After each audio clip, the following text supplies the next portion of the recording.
Good afternoon, everyone, and thanks for tuning into our PPP session today, which is focused on sole proprietors, independent contractors, and self-employed. My name is Blessy Thomas, and I am the project director for the MBDA Care Center here in Philadelphia, which is actually operated by the Enterprise Center. For those of you who are not familiar, the MBDA Care Center is here to provide training, education, and advice to businesses who have been impacted by COVID-19 and the resulting business restrictions and shutdowns, which also includes supporting you in accessing federal funds.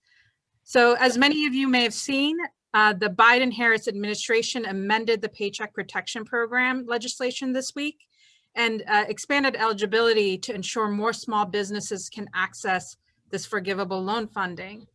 So many businesses who were maybe previously ineligible for the funding are now eligible. And these changes especially impact sole proprietors, independent contractors, and self-employed. So we want you to be aware of these changes, and we want to walk you through the application so that we can ensure as many of you can access the funding due and that you access the right amount. So today's agenda will cover really an overview of the statutes, walk you through how to maximize your loan amount, document prep, what do you need to go with your application, how to access the application, as well as important dates and deadlines. Now, we will have a Q&A session at the end, so please make sure you put your questions in the chat and just put it in clearly and in the chat. And we will make sure we'll try to get to as many of the questions as we can towards the end, okay? And joining us today, we just want to thank our presenter. Joining us today is Scott Berman with Morgan Lewis. Scott has taken some time to cover this content with you today. So thank you so much, Scott. And with that, I'll hand it off to you. Okay, great. Thank you so much. I will be passing this along to my colleague, Andrew, to provide a brief introduction, and then we will get started. Thanks, Scott. Thanks, Victoria. It's nice to be here with you all again today and talk to you about the recently announced changes from the Biden-Harris administration as they seek to put their own stamp on the Paycheck Protection Program and really follow through on the need to direct this federal stimulus money to the smallest businesses and also businesses that are minority owned or Black owned that were underserved in the first round of this program.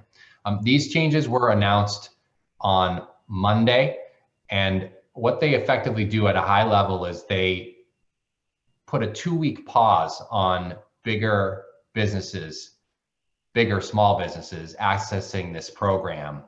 And we're going to talk to you about the details of that today and also give you an overview of, again, the basic requirements to apply for one of these loans so you're informed and you understand what's going on. I'm joined today by our team, Jamal Hill, Ben Stango, and Scott Berman, and we're going to walk you through everything now. Go ahead, next slide, Scott. Okay, so just a quick refresher about the Paycheck Protection Program itself.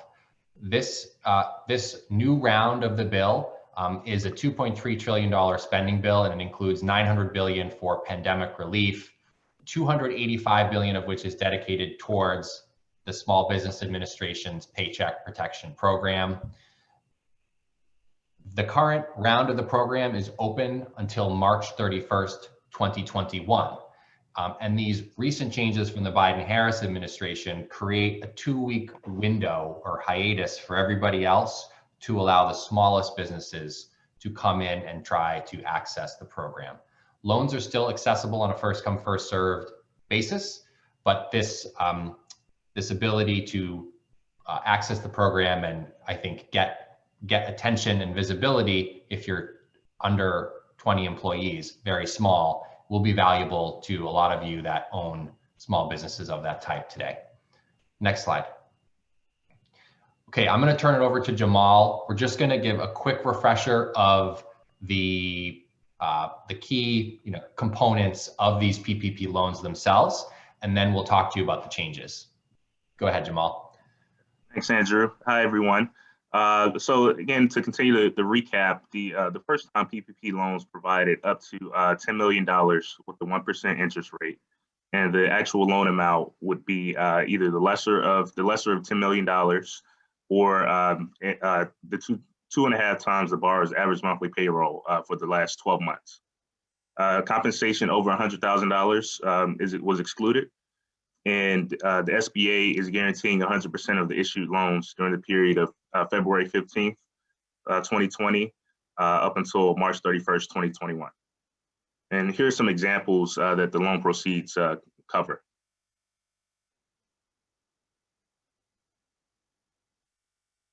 So a key aspect of the PPP program is loan forgiveness. If you recall, it provides up to 100% loan forgiveness for borrowers that spend at least 60% of the PPP loan on payroll costs over a time period or covered period between 8 weeks and 24 weeks. But please recall that the remaining 40% or less of the PPP funds still must be allocated towards allowable expenses during that same period. The amount of loan forgiveness is reduced if greater than 40% is used toward non-payroll costs, reductions in headcount, or reductions in salaries that are greater than 25%. So again, round two of the, as Andrew mentioned, round two of the PPP program is designed to target small and minority-owned businesses that struggled to gain access to PPP funds during the first round of the program. The Biden-Harris administration recently announced this exclusive 14-day window that began this past Wednesday and runs through March 9th, whereby the SBA will only accept applications for PPP loans from companies that have fewer than 20 employees. Now, the updates from the Biden-Harris administration also established a $1 billion set aside for businesses without employees that are located in low and moderate income areas. So I'm going to hand it over to my colleague Scott to detail some of the updates, to provide more detail about the updates from the Biden-Harris administration. Okay, great.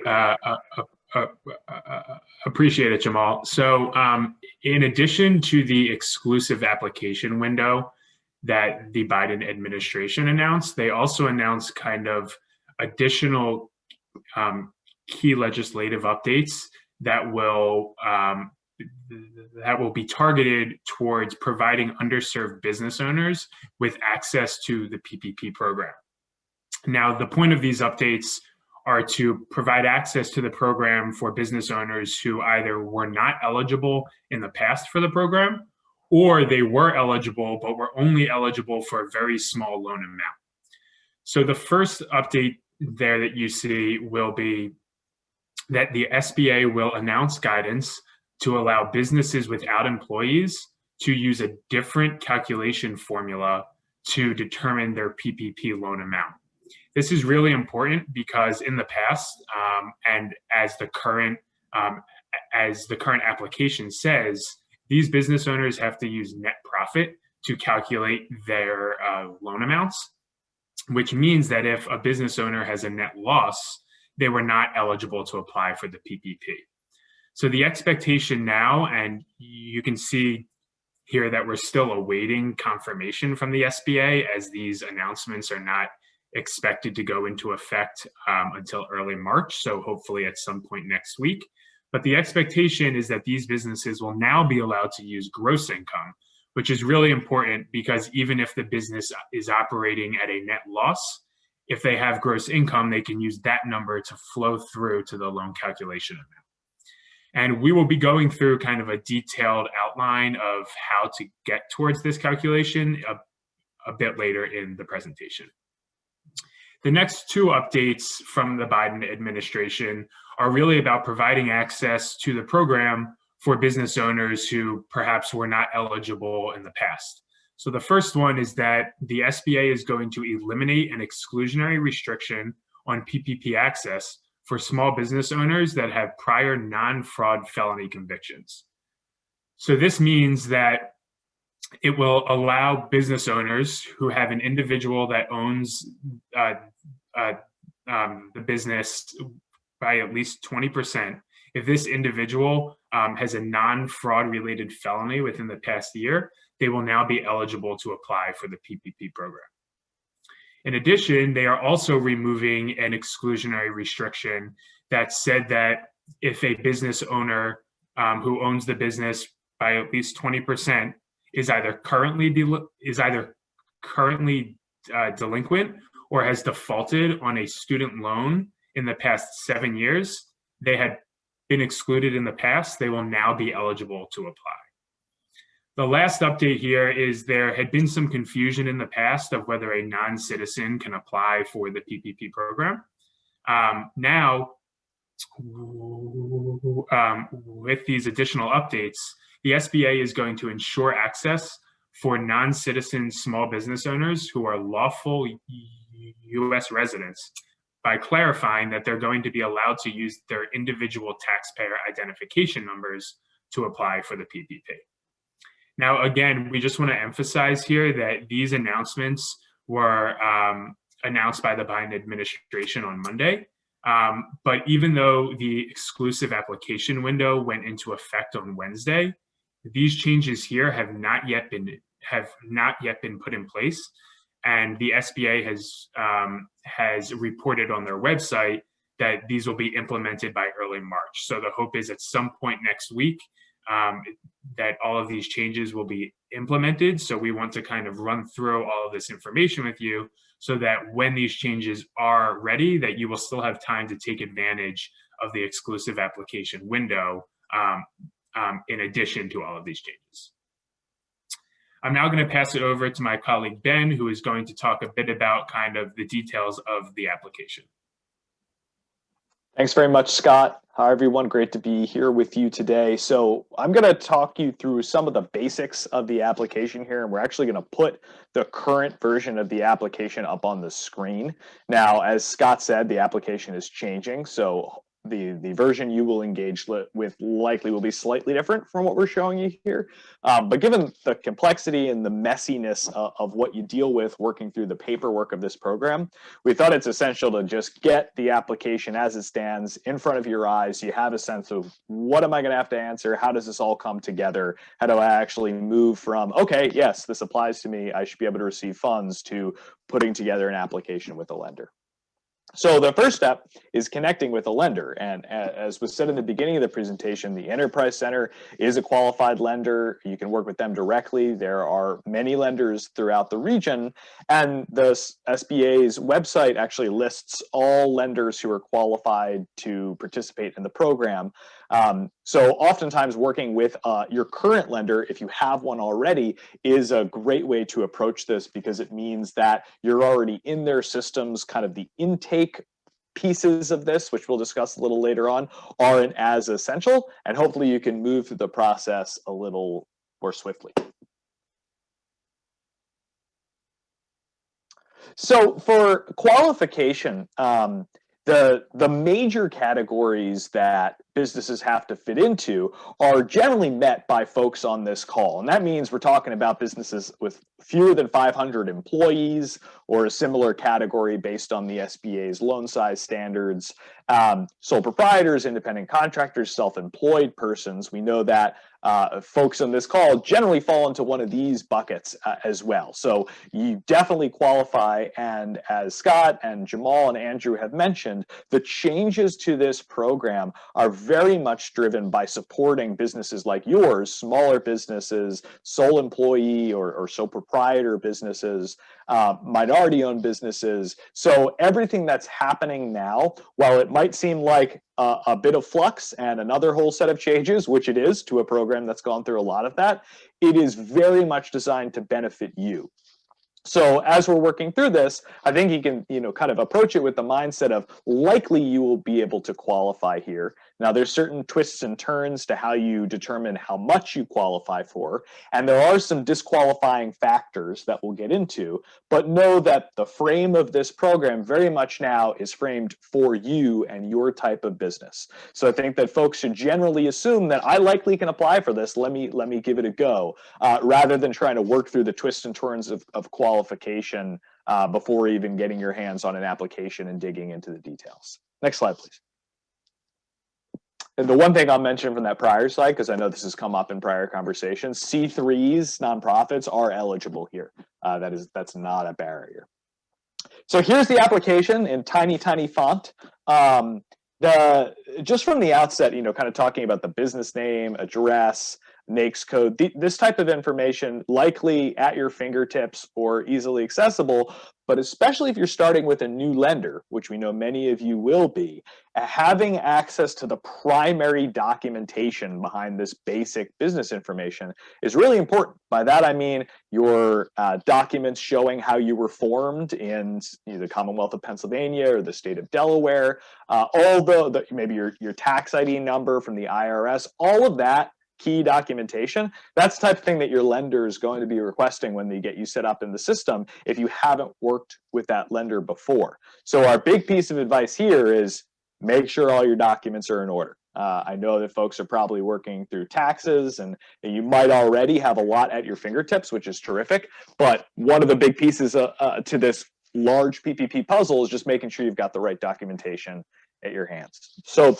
we talked about business size standards and how most folks on this call will be able to qualify under those standards.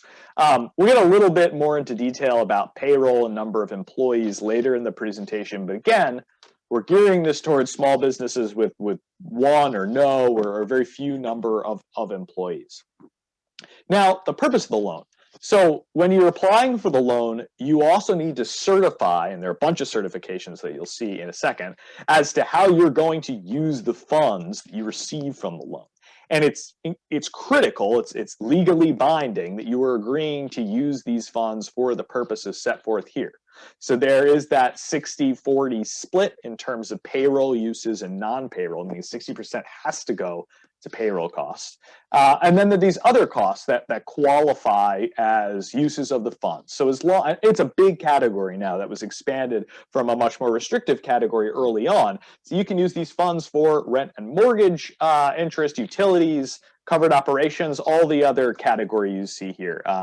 Newly added as of the past few months are coverage for costs related to PPE, damages to businesses. There are a lot of categories here. And with the new flexibility added, we hope that you're able to put all these funds to use in the maximum way possible. But do keep in mind, it's the Paycheck Protection Program. It's about paychecks. So the focus here is using funds on salaries, payroll. Lists of other earners of 20%, likely not applicable. That type of detail is a conversation you can have with your lender if it applies for you. And now there's new additional demographic information that's required. So here we move into some of the certifications. And again, you're going to be checking boxes and initialing things and signing things. And all of this it's a legally binding document. And there is significant risk to you if any of the information here is knowingly false. So that's to say, make sure you're very comfortable with the information that's requested here at these certifications and confident in your responses. There's some things that will be removed, that they're here, but on the new application coming out, as Scott mentioned, are going to be removed per the directive of the Biden-Harris administration. So that includes a prior exclusion for business owners who had non-fraud felony convictions. That will be gone. Fraud felony conviction still stands, but other types of felony convictions will not disqualify you. And the same goes for business owners who are delinquent on federal student loans. No longer a disqualifying factor, offering a great help to a lot of people who are now able to qualify. We could just go back to that prior slide just for a second. Great. Okay. So there is some interaction between the EIDL and the PPP, and we'll talk about it. They're not preclusive, but depending on when you receive funding, there might be reductions, and that flows into EIDL, the loans themselves, and the advance. So to the extent possible, we'll touch on that today. It's a pretty granular situation. So that's another one where sitting down with your lender, walking through the documents, what you received, what you plan to receive here, that's really critical. And it just leads me to say that the relationship with your lender is crucial here because it's tricky, things are changing and moving, and the lenders have a significant amount of information and now are very well versed in how to guide clients through this process. So working closely with them, really key. You'll include your principal place of business, and then if you do own a franchise, that's something to indicate here as well. Next slide, please. And now an extra small font are a number of additional certifications that you'll be making. Key here is that you need to be certifying that the funds are necessary for your business. And generally, this is a big threshold, but pretty easy for most small businesses to qualify under. If you are a small business that's been doing well during the pandemic, this is how I like to phrase it. If you've done well and your business has been successful and you haven't faced hardship, you do not qualify for the Paycheck Protection Program.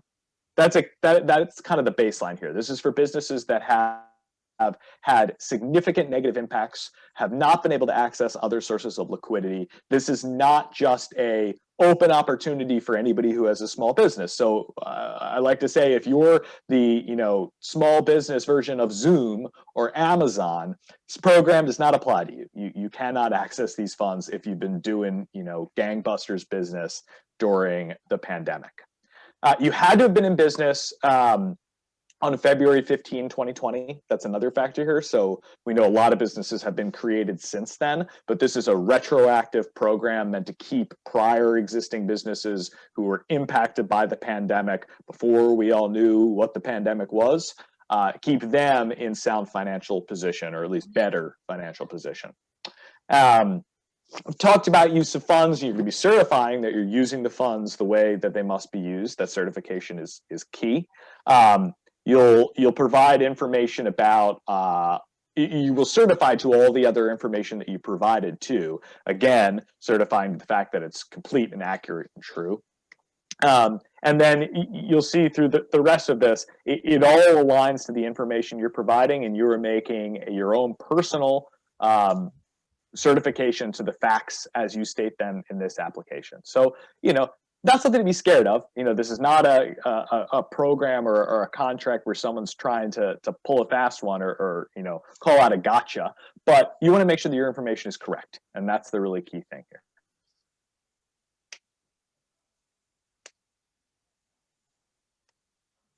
Great. I think with this slide, I will turn things back over to Scott. Okay, great. Appreciate it, Ben. So I'm not going to belabor this point here, but as Ben mentioned, we basically want to make sure that you all are ready to apply for the program when the new Biden administration updates get implemented, hopefully next week. So we just want to make sure that you have all of that documentation that you need ready to go when you are establishing a relationship with your lender and applying for the PPP. Again, that's going to be your tax documentation, your government issued IDs, some financial information that your lenders may ask for. And of course, you're going to want to have the evidence of your business, that it was formed in whatever state you formed it in. You want to have those documents ready so that when you apply and you're making a relationship with your lender, you will be able to provide all of this with them. So now we're really going to get into kind of the meat here. This on the left side of your screen is the Irs Form 1040 Schedule C. This document is very important and it will be needed because it flows through into the PPP loan amount calculation. I'm sure many of you have seen this form before, but if not, this is a key tax form for your business that you will have to have completed in order to apply for the PPP. If you have not yet completed it, you can run through and complete it and provide a proxy to your lender when you are applying for the PPP. So with that said, we provided links at the top of this slide for you. The first one is the actual form itself. The second link under that is detailed instructions from the IRS that explain how to fill out every single line item on this form. You'll see that kind of the top part of the form is just information about your business, name, address, employer identification number. You should have all of that kind of ready based on what we've explained on the prior slides. And then the bottom portion of the form is really where you get into the financial information from your business. And this is what is going to flow through into your PPP application when you're calculating your loan amount and requesting that loan amount from your lender. So the first part, you'll see part one is going to be the financials about your income. Essentially, you will run through the different line items that are there, and line item number 7 is going to be your gross income number. This is going to be the key item from part 1. Part 2, you'll see lists all of the various expenses.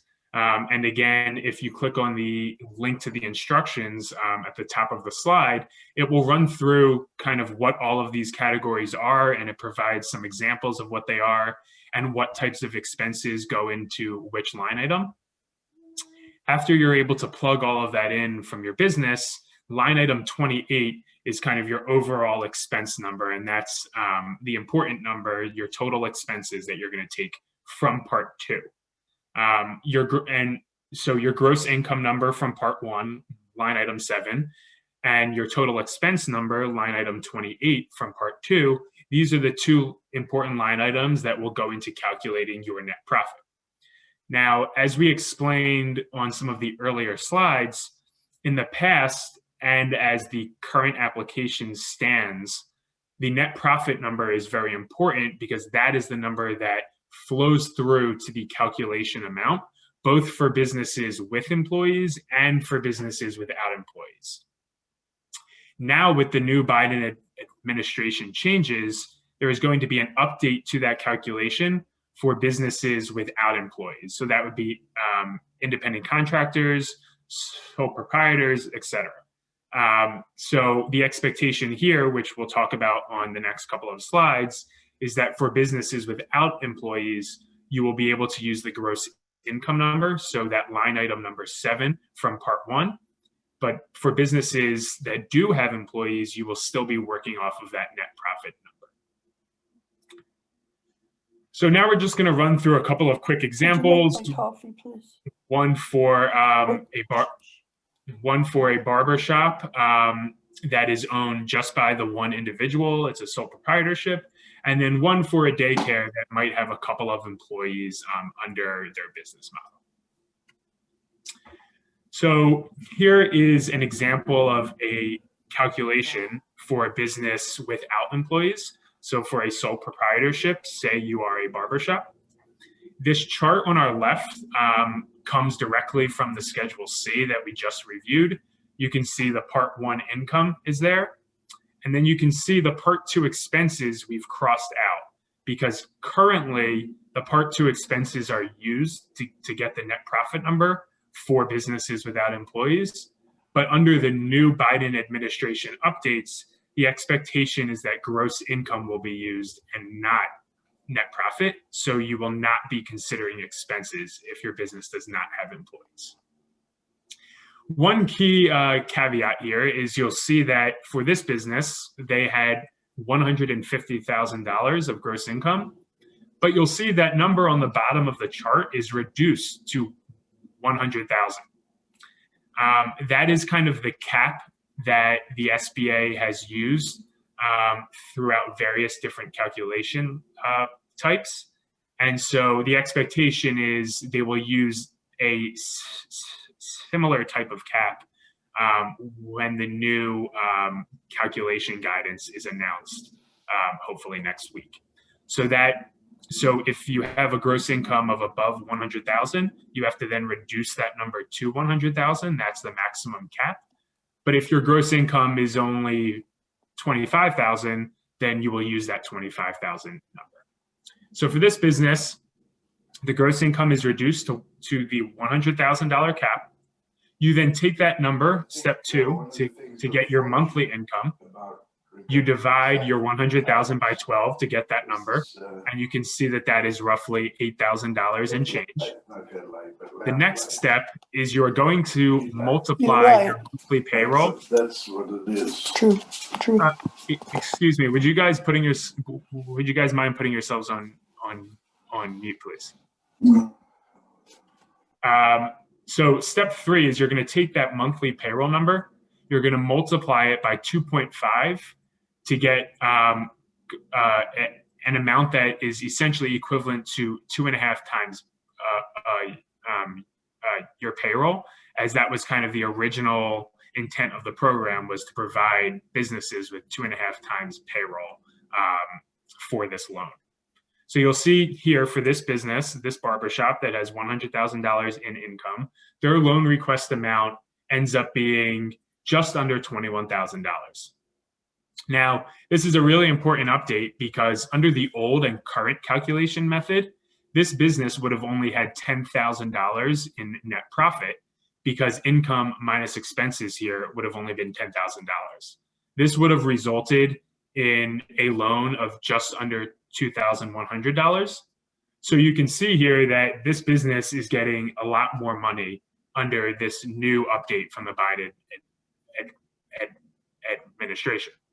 And also here, just as another note, if expenses were greater than income for this business, if this business had a net loss, under the old calculation method, this business would not have been eligible for a PPP loan whatsoever. So on this slide, we have an example of the loan calculation amount for businesses with employees. Say this is a daycare that has a couple of employees. And you can see here that the calculation is close to the calculation for businesses without employees, with a couple of differences. And also, these types of businesses will not get the benefit of the new changes from the Biden administration. They will have to use the net profit number from the Schedule C to calculate their end loan request amount. So you can see here that this business has a net profit of $10,000.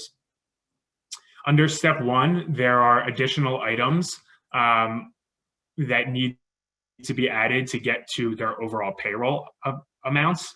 And we'll just note here that in the appendix of this presentation, which will be provided to all of the attendees here, we do have detailed slides that explain every step from the calculation.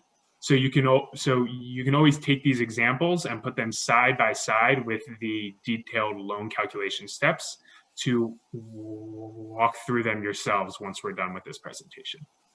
So this business here has a monthly payroll of $5,000. You can see that we get to that by dividing the $60,000 payroll number by 12. You then take the same 2.5x multiplier here. You multiply that to the $5,000 monthly payroll number to get $12,500. This is the loan request amount for this business.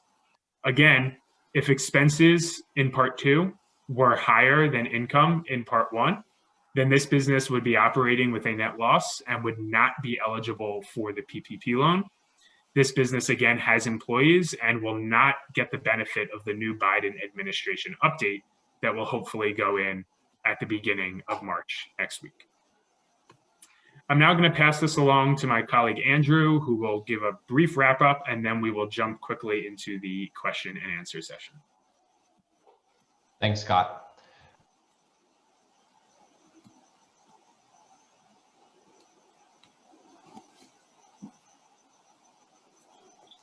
You're muted. Mute. Thank you.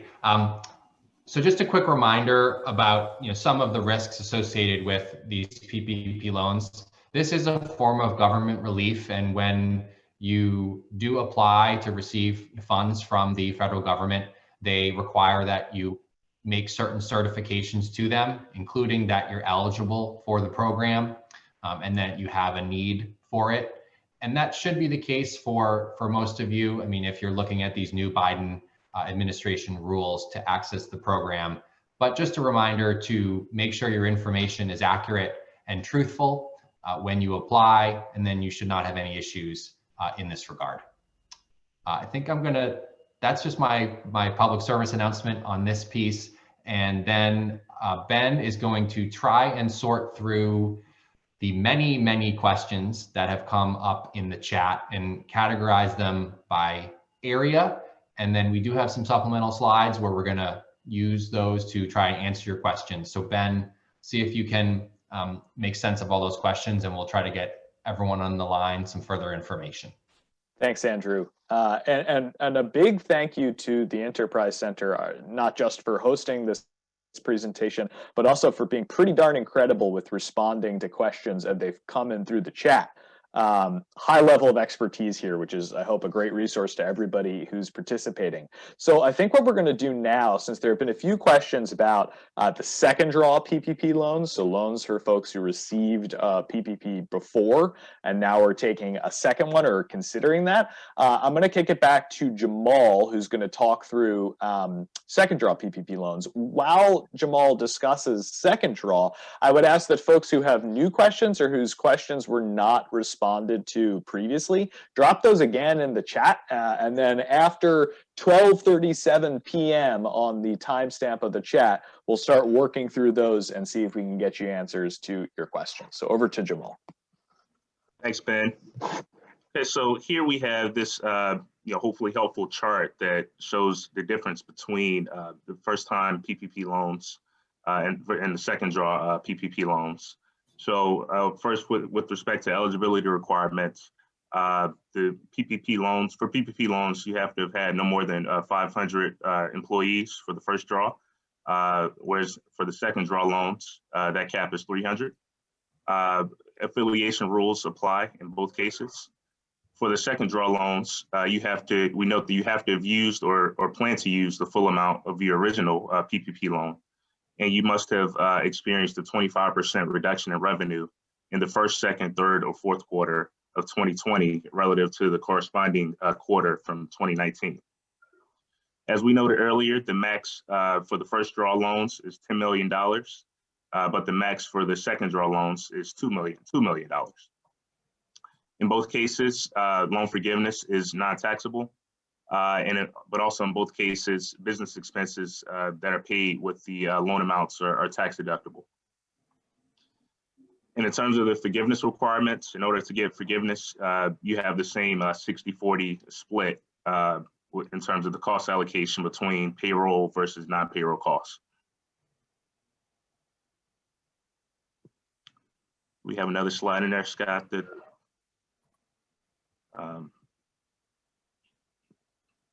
thanks. So again, here we note for second draw eligibility specifically, the cap is 300, no more than 300 employees. And we note here that food services and accommodation businesses that have multiple locations that are eligible entities under the initial requirements have to have no more than 300 employees per physical location in order to be eligible for the second draw. And so again, you have to have used or plan to use the full amount of the original PPP loan. And again, here we note that you must demonstrate the 25% reduction in revenue on a quarterly basis.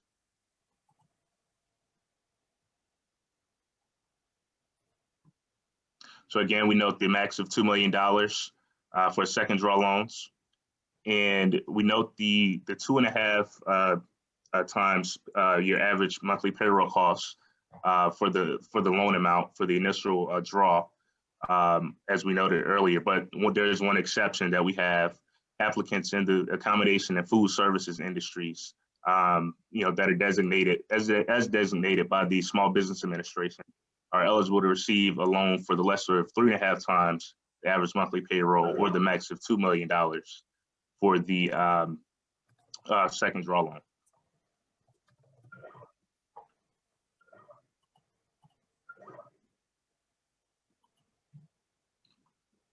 So again, we note here that same 60-40 split. And we note that, again, these are the same types of costs that can be used, that are eligible to be, that the loan could be used for. So it's the same types of uses that you see with the first draw loans. I believe there was a question about equipment that could be used, and that would be covered under operations expenditures, and again, we note that the tax treatment for the initial PPP loans and the loan forgiveness is non-taxable, and also business expenses that are paid with the second draw funds, as with the first draw funds, are tax deductible. So I think that wraps up our discussion of the second draw loans in particular, and highlights the differences with respect to the first draw loans. So going to kick it back over to Ben. Thank you, Jamal.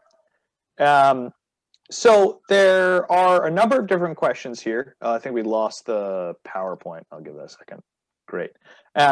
So a number of different questions here. We're going to try to bucket them into specific categories and speak broadly to those categories, and then give the Enterprise Center folks a chance to respond to the specific questions. But first, I want to go back to just some of the fundamentals of the program. So there's questions about what is forgiveness here? How does this work? So fundamentally, this is a loan. It is a loan from the federal government. Backed by the federal government through a lender, that ultimately does not need to be repaid if it is forgiven. So we're talking about forgiveness. It's the ability to not have to pay back your loan. And you don't have to pay back your loan if you qualify and you use the proceeds for the eligible categories that we discussed. So fundamentally, that's what's happening here. You get money as a loan. As long as you use it properly, the loan is forgiven. And everything else falls in place. The loan is forgiven. That's the expectation. Otherwise, it continues on as a 1% interest loan. So still a really favorable loan, but a loan nonetheless, which you'll have to pay back. I think most people who are applying for this program are doing so in the hopes, with the expectation that their loans will be forgiven. I will note specifically that nonprofits are eligible. Definitely an eligible category, so that does not preclude you if you're a nonprofit organization. Scott, maybe I'll kick it back to you to talk about choosing between 2020 and 2019 Schedule C, maybe some of the questions about if you've had a complete loss in a year and how that impacts you. And while you're speaking to those topics, I'll see if I can try to group together some of the additional comments that have come in. That sounds good. So I think we've seen a couple of questions come in about whether you are going to be using your 2020 Schedule C or your 2019 Schedule C. Here, the SBA and the PPP program actually allows you to choose between those two, kind of whichever one is more favorable to you in order to get the highest loan amount that you can possibly get. According to what your Schedule C numbers are. In terms of kind of profit or loss, again, this is going to depend on whether you are a business with employees or a business without employees. So to provide a brief background on the landscape, the way it currently stands, a business with employees and a business without employees are treated the same in terms of how they use their Schedule C. They have to use the net profit number from that Schedule C and flow that into the loan calculation amount. Unfortunately, this means that if your business does not have a net profit, in other words, you operated with a net loss, you were not eligible for the PPP program, just based on how the calculation works. Now, according to the new Biden administration updates, and again, these are not in place yet. They're expected to be in place hopefully next week. According to those, if you're a business that does not have employees, so you are a sole proprietorship or an independent contractor, then that means that you will be able to use your gross income number.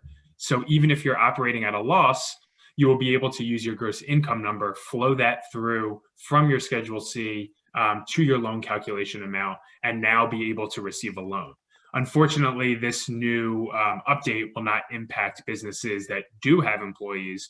Those businesses will still have to use the net profit number from Schedule C. So if you operate with a loss, then you will not be eligible. So to kind of make this more practical for the attendees on the line, if you are an independent contractor, let's say you work for Uber, or you are an independent contractor that does consulting work for businesses, but you essentially are a self-employed individual and you do not have employees, you will be able to use your Schedule C gross income number once these Biden updates are implemented, once the SBA kind of officially implements these, and you will be able to hopefully receive a larger PPP loan amount than you would have been eligible for in the past, if you were even eligible, if you were operating under a net loss.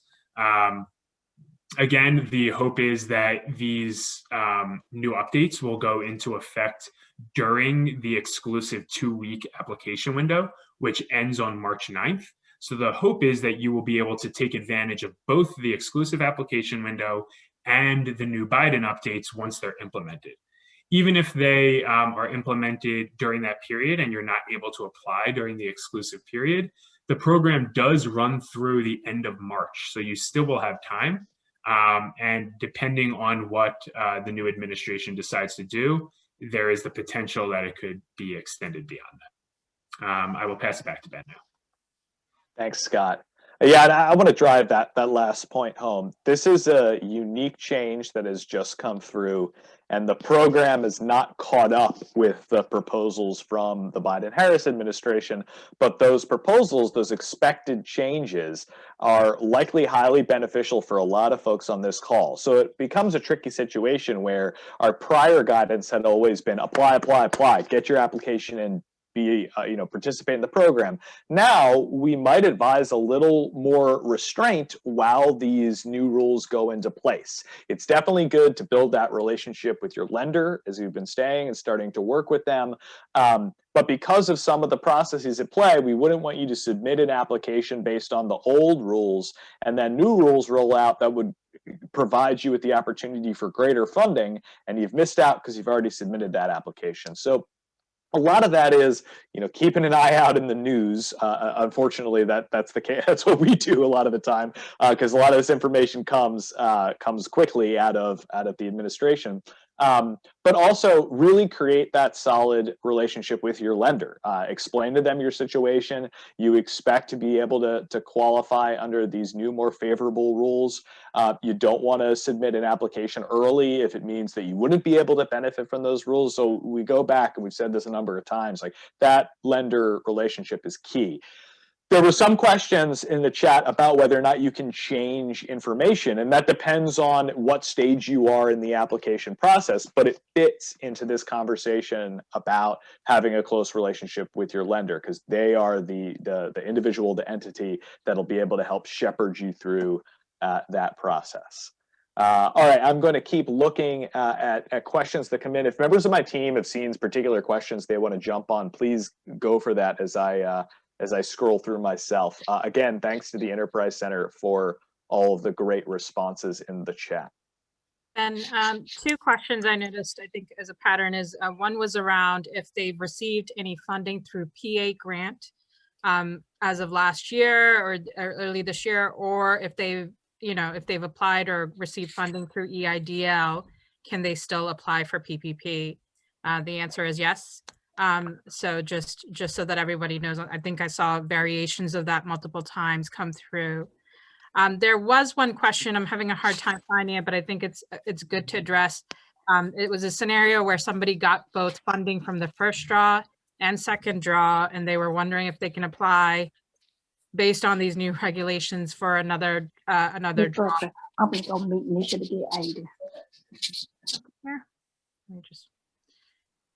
So that was the question on like a third draw based on these new regulations. So unfortunately, I cannot find the question specifically in the chat. Any to that? Yeah, I think so. The answer to a third draw is keep your eyes out on CNN for any updates coming out of the Biden-Harris administration. It's not out of the realm of possibility, but it is fully in the realm of speculation about what happens in Washington, D.C. So right now, no, there's no eligibility for a third draw, but given the upcoming potential aid package and other negotiations, it's not impossible that we could see something like that come down the line. One other thing I'm going to mention, and thanks for calling this up, Leslie, that was really helpful. One other thing I'll mention, because I've seen it come up a couple times, is a question about franchises.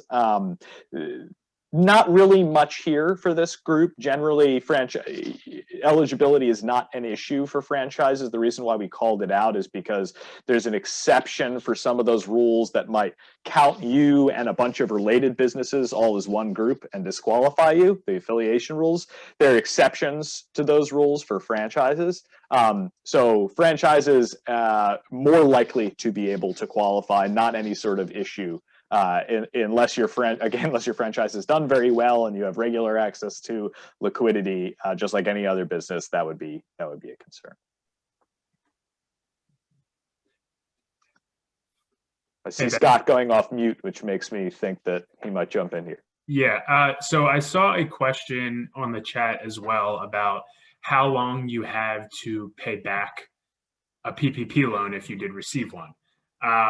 So a key feature about the program is that you have 10 months from when you receive your loan and your covered period to either submit to the SBA for loan forgiveness or to start paying back your loan. So if you do submit to your lender a loan forgiveness application within 10 months after the end of your loan forgiveness covered period, you will not have to make any payments of principal or interest on your loan before the date on which the SBA kind of remits the loan forgiveness amount back to your lender. So you kind of have this 10-month cushion before you have to even start thinking about repaying the loan. And then depending on those conversations with your lender about what your loan forgiveness amount is, you may then have to start paying back the loan. One piece I'll chime in here about, again, returning to our mantra of work closely with your lender. The lender's the one who's going to be able to help you actually fill out the application itself. And that's, we know that the Enterprise Center has a terrific track record of helping small businesses through this process. We know that it's pretty technical and there's a lot of information required. So there have been a number of questions about who can help me with this. And a lender like the Enterprise Center or another lender that you work with, that's the place to go. That's where the rubber meets the road of, okay, now I'm actually going to fill out this application. What goes in this box? What form do I provide? And having those conversations early so that you're able to make sure you respond accurately and fully, that's really critical. Ben, one other question, I think it's essentially related to the 25% reduction. First of all, for everybody on the call, that 25% reduction rule really is talking to second draw scenarios, all right, not first draw. But the question two that I saw is, one is a scenario where they were just slightly below 25%, not even a 1% differential. Do they qualify? Second was a scenario where 2020 in aggregate was better than 2019, but they definitely felt the impact of COVID in a quarter, like a quarter two or some scenario where they definitely did have more than 25% reduction. So how should, are they eligible? How should they be thinking about that?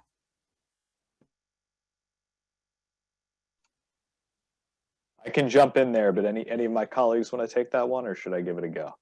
Yeah, I can kind of talk to it briefly and then I can pass it to you, Ben. So on the 25% reduction in terms of if they felt kind of a big hit in one quarter, so it would depend. So the 25% reduction is not quarter to quarter in the same year. So if in 2020, quarter one, the business was doing really well, and then quarter two in 2020, the business kind of had a drop off, you're not comparing quarter two 2020 to quarter one 2020. It needs to be quarter two 2020 to quarter two 2019. So that's how you would think about kind of the 25% drop off. In terms of the other question, it is a 25% threshold, but I'm not sure if any of my colleagues have kind of a comment on whether that rounds up or rounds down. I'm going to say pretty confidently that we are not in the world of rounding numbers, that if you're under 25, you're under 25, unfortunately. One other question I will respond to here is taxability. The forgiveness amount is not taxable. And you may, this was a change in one of the 1,700 changes that were made over the past few months, you may deduct the expenses as well. So really, really favorable tax treatment here for the PPP loans and PPP forgiveness. So we're at 12:57. I think maybe we can take one or two more questions before we wrap up.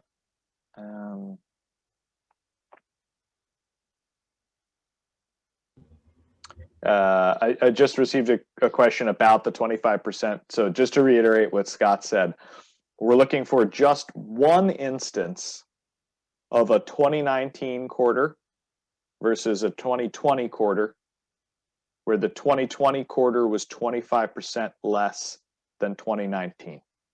So that could be Q3 2019, Q3 2020, et cetera. It's got to be one of those 2019 quarter to 2020 quarters, a decrease of greater than 25%, and then you're eligible for the second draw. And that does not apply for the first draw. That's only for the second draw. Okay, well, with less than 2 minutes remaining, I think I'll turn the presentation back over to Blessy and to thank all of you for your really fantastic questions and your engagement here. Great. Thank you everyone for joining our call today. And thank you so much for your questions and the engagement. We will scan through them and try to see if there's anything else that we need to address. Please know we have recorded this, so this will be made available to you following this. I want to especially thank the whole Morgan Lewis team, Ben, Scott, Jamal, just thank you. And Andrew, thank you so much for joining us and covering this information. It was very valuable. We really appreciate it. And thank you to the whole Enterprise Center team who's been actively answering questions for a lot of our businesses and just everyone who helped organize and facilitate this. Thanks, everyone. Have a great day and have a great weekend. Thanks, everyone.